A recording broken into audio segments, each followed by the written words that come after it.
Welcome back ATV morning with Farah में खुशामदीद। सो आज हम मिल रहे हैं अपने एक ऐसे सिंगर से कि जिनके गाने जो हैं आपको जिद्दत का और इसके साथ साथ रिवायती मौसीकी के खूबसूरत सा लुत्फ़ देंगे। देखने में उन्हें देखा जाए तो लगेगा कि जैसे ये रॉक या पॉप गाते होंगे, लेकिन हारमोनियम और तबले के साथ गाते हैं और खूबसूरत अंदाज से गाते हैं।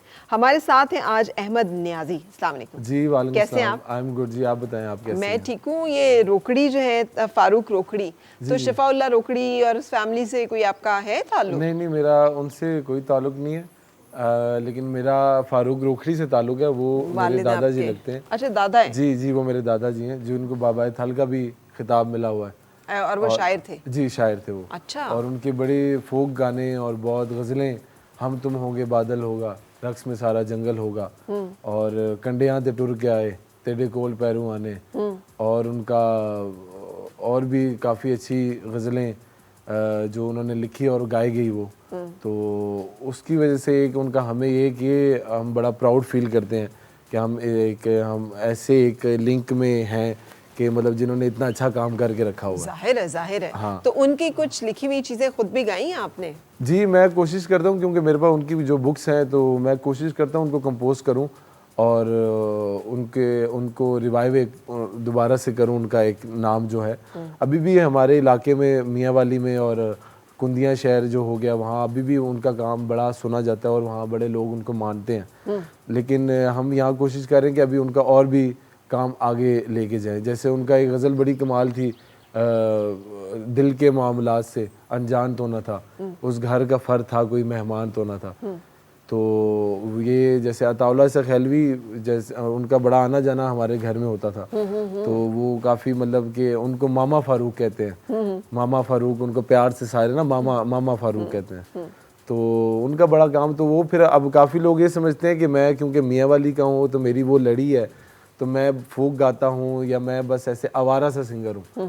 तो ऐसा नहीं है, क्योंकि मेरी जो ये कौन होता है आवारा सा सिंगर? कौन होता है? आवारा से सिंगर वो होते हैं जिन्होंने किसी को फॉलो नहीं किया होता।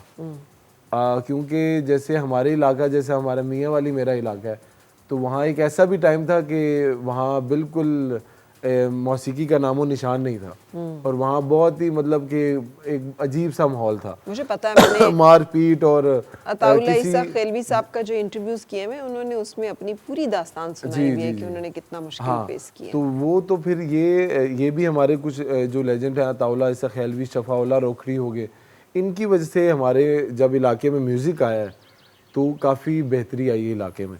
अब ये है कि आप वहाँ से पत्थर उठाएंगे तो नीचे सिंगर बैठा होगा कोई। वहाँ मतलब ऐसा माहौल, लेकिन अब उससे ये अच्छा हाँ ये अच्छी बात इसलिए क्योंकि वो बाकी गलत चीज़ों से हट गया। हाँ। जो पहले माहौल होता था हमारे इलाके का, तो अब वो मौसीकी क्या में गलत चीजें थी? लड़ाई झगड़े मतलब थे? लड़ाई झगड़े हैं, आपस की दुश्मनदारी है। एक बंदा अपनी गन लेके अपनी छत पे साफ कर रहा है, गन खोल के, और वो खोल के उसके निशाने पे कोई बंदा आया, उसने मार दिया वहीं। उसे पूछा, हाँ जी आपने क्यों मारा? वो कहते भाई मैं साफ कर रहा था अपनी गन, तो मेरे निशाने पे मैंने मार दिया। ऐसा माहौल था वहाँ। Really? जी ये सच्ची बात बता रहे हैं? बिल्कुल मैं आपको सच्ची बात बता रहा हूँ। और जो मियाँ वाली के रहने वाले लोग हैं, अब तो काफ़ी मेरी अपनी फैमिली जो है वो काफ़ी वहाँ से मूव कर चुकी है। वो कुछ पिंडी आ गए, कोई इस्लामाबाद, कोई लाहौर, कोई आगे पीछे मूव, क्योंकि वहाँ अब मौसीकी की वजह से काफ़ी माहौल चेंज हुआ है सही। सारे, क्योंकि मौसीकी तो ऐसी चीज़ है, ये तो पत्थर से पत्थर इंसान को मोम कर देती है। बिल्कुल सही। मैं चाहूंगी कि हम आपसे सुनना शुरू करें कुछ, लेकिन आपने अपने दादाजी का नाम लिया है। जी और उनकी इतनी खूबसूरत आपने कलाम भी ऐसे हमें जी बताए हैं, तो कोई एक चीज़ उनकी जो आप समझते हैं कि आप सुनाना चाहें? मैं बिल्कुल समझता हूँ। उनकी तो काफ़ी चीज़ें हैं, लेकिन जो मुझे पसंद है फोक, जो उनका सराइकी में लिखा हुआ कलाम है जो अताउल्लाह ईसा खैलवी ने गाया, तो मैं वो पेश करता हूँ। मेरे साथ तबले पे संगत करेंगे फ़रूक राशिद भाई। ठीक है। ये बड़ा कमाल तबला बजाते हैं। ठीक है।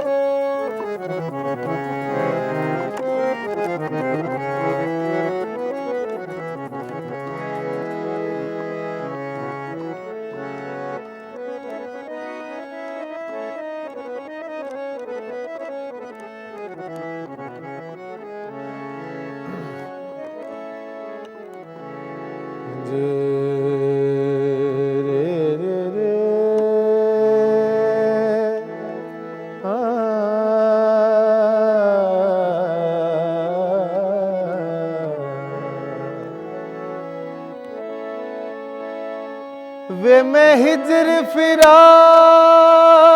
तू वाकिफ ते हिन जिगर च जख्म हजारा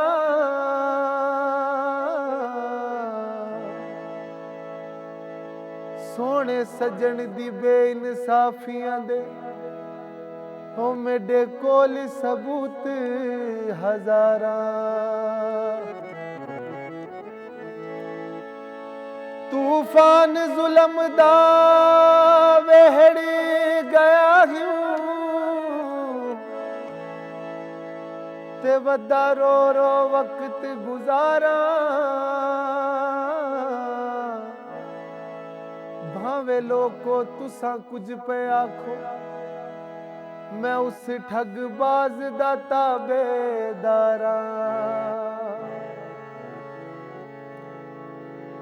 कंडियां ते टुर के आए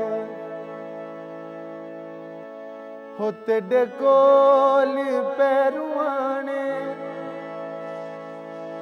अगे तेरी मर्जी ढोलन तू जाने या न जाने कंडियां ते टुर के आए कंडियां ते टुर के आए हो तेरे कोल पैरुआने अगे तेरी मर्जी ढोल तू जाने या न जाने कंडियां ते टुर के आए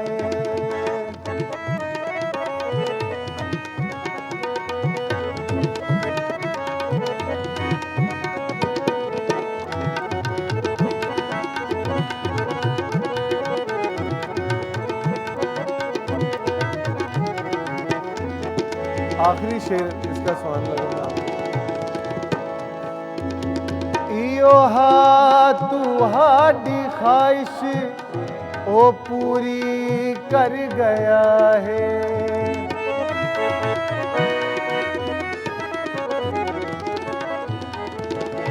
ये दादाजी के आखिरी गानों में से एक गाना है इयो हा तू हाडी ख्वाहिश ओ पूरी कर गया है खुशियां मनाओ सजनो फारूक मर गया है हुण क्यों रोना पाया तुसा लाश दे सरहाने कंडियां ते टुर के आए तेरे कोल पैरुआने अगे तेरी मर्जी ढोलन तू जाने या ना जाने कंडियां ते टुर के आए कंडियां ते टुर के आए कंडियां ते टुर के आए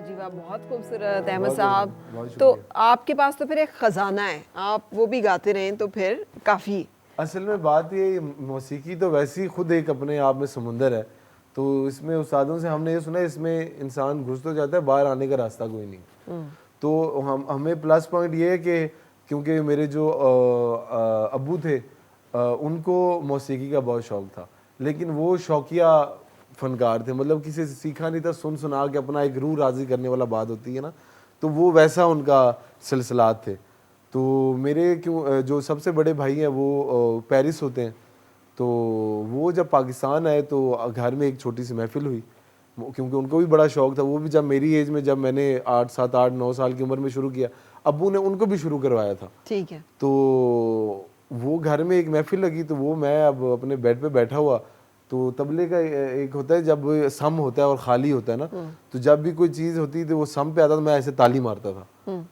तो वो जब वो नोट किया उन्होंने मैं कहा यार इसमें कुछ जरासीम लग रहे हैं मुझे मौसीकी के तो उसके बाद फिर मेरे भाई जब पेरिस चले गए तो मेरे अब्बू को उन्होंने कॉल की कि भाई इसको अहमद को आप ना मौसीकी की लाइन में आप डालें इसको सिखाएं तो ये उनकी बड़ी एक हो सकता है नज़र शनासी थी तो उन्होंने जब इस फील्ड में घुसाया तो वो अल्लाह ने कोई अपना मेमोरी कार्ड भी हमें मुझे ज़्यादा दे दिया कि चीज़ों को पिक करने में लग गया। तो फिर ये है कि मैंने अपने उस्ताद जी शौकत मंजूर साहब से सीखा और क्लासिकल सीखा। फिर उनका एक कहना था कि आर्टिस्ट को यूटिलिटी स्टोर जैसा होना चाहिए। तो मैं कह रही यूटिलिटी स्टोर की कैसी बात की आपने? कहते हैं आप जो कार दे राशन मुकदा है तो यूटिलिटी स्टोर नसदे हो ना, हर शय मिल जाएगी।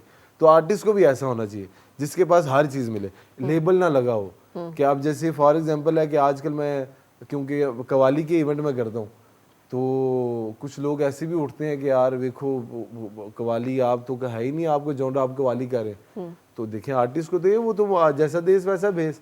अब अगर मैं गज़ल गाता हूँ सिर्फ, तो मेरा तो आज के दौर में सर्वाइव करना मुश्किल है। तो और कवाली क्योंकि आजकल ट्रेंड को फॉलो करना है आपने। हाँ।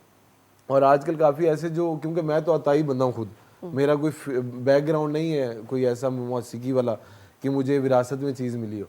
तो काफ़ी जो लोग जिनको प्रॉपर ये चीज़ मिली है विरासत में, जिनको हम मिरासी भी कहते हैं, जिनको हम टाड़ी भी कहते हैं, जिनको मीर आलम भी कहते हैं, उनको ये बात बड़ी चुभती है यार ये अताई लोग तो आगे जा रहे हैं। हालांकि एक टाइम था कि अताई को तो पहले शागिर्द होना पड़ता था किसी खान साहब का, उनसे सीखना पड़ता था, उनके वो मुट्ठियाँ भरनी पड़ती थी, उनको बड़े काम करने पड़ते, फिर जाके उनको वो बताते थे।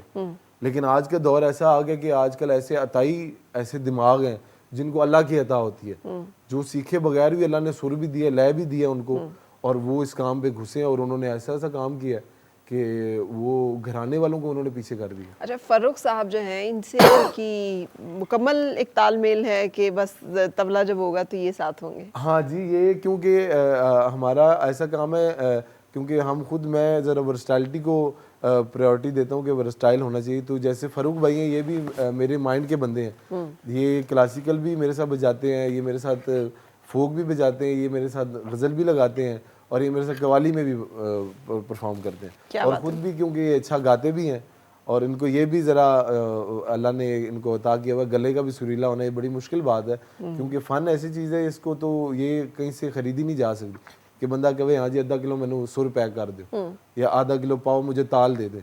ये अल्लाह की अता होती है, और ये हर किसी पे नहीं होती। ये जिस पे होती है बड़ा बड़ा मतलब कि ये गॉड गिफ्ट काम है ये क्योंकि सीखने से नहीं आता। क्योंकि मैं अपनी यूनिवर्सिटी में था तो वहाँ काफ़ी मैं म्यूज़िक का हेड था, म्यूज़िक सोसाइटी का, तो काफ़ी प्रोफेसर और जो टीचर्स होते थे वो उनके साथ मेरा सेशन ऐसे लग जाता था।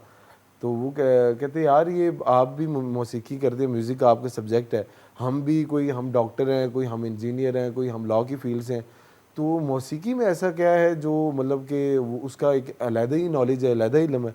तो मैंने उनको कहा था, मैंने कहा देखिए बात यह है कि अब आप पाकिस्तान में रह रहे हैं, आपको 100 डॉक्टर मिल जाएंगे, 1000 इंजीनियर मिल जाएंगे, 100 लॉयर मिल जाएंगे, लेकिन नुसरत फतेह खान एक ही मिलेगा आपको, मैडम नूर जहाँ एक ही मिलेगी, मेहदी हसन साहब एक ही मिलेंगे।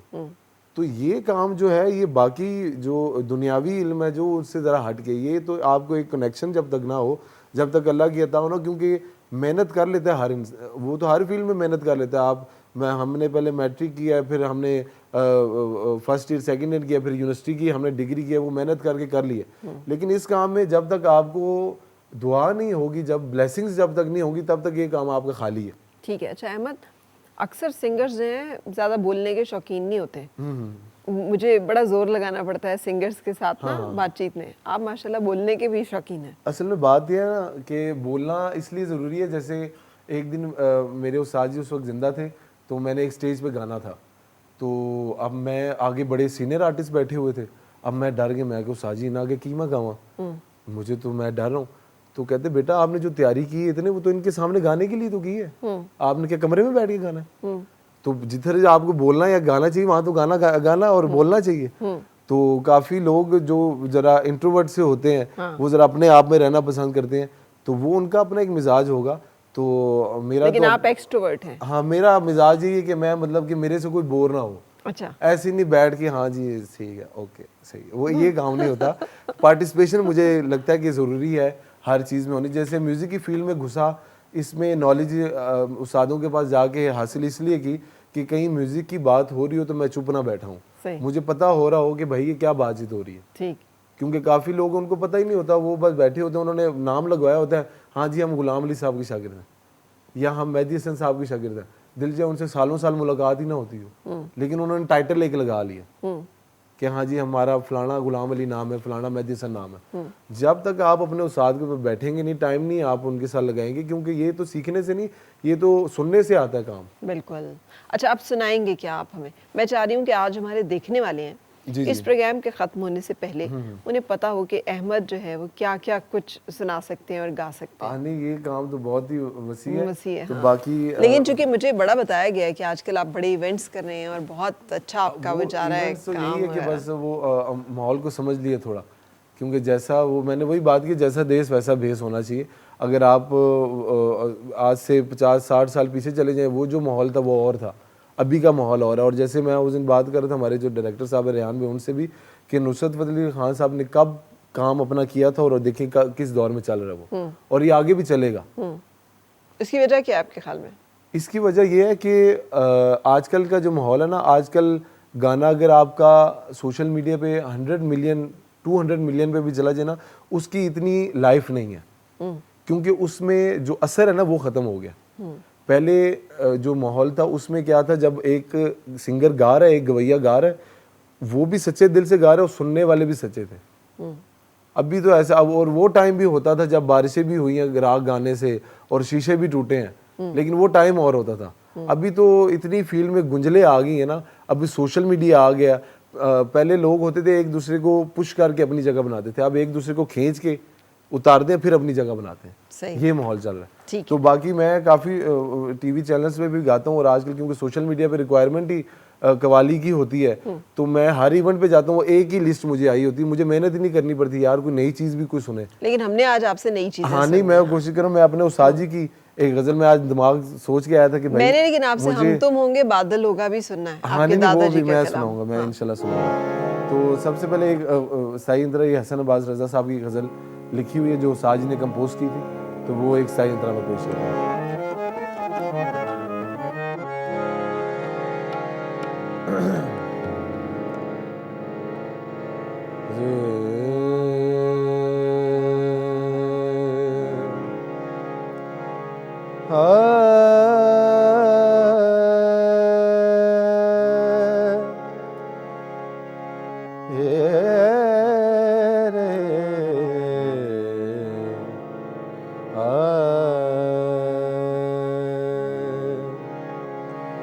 सरे ग पद द पद ग परे रे ग पद प ग रे सरे ग रे सदा पद सरे ग सा।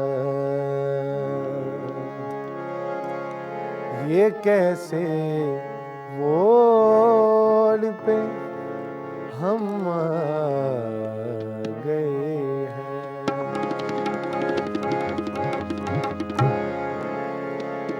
ये कैसे मोड़ पे हम आ गए हैं, ये कैसे मोड़ पे हम आ गए हैं, कि अपने आप से उकता गए हैं, कि अपने आप से उकता गए, कैसे हो सरे ग प द द प द ग प रे रे ग प द द रे ग रे ग द प ग रे स द द रे सा, ये कैसे हो।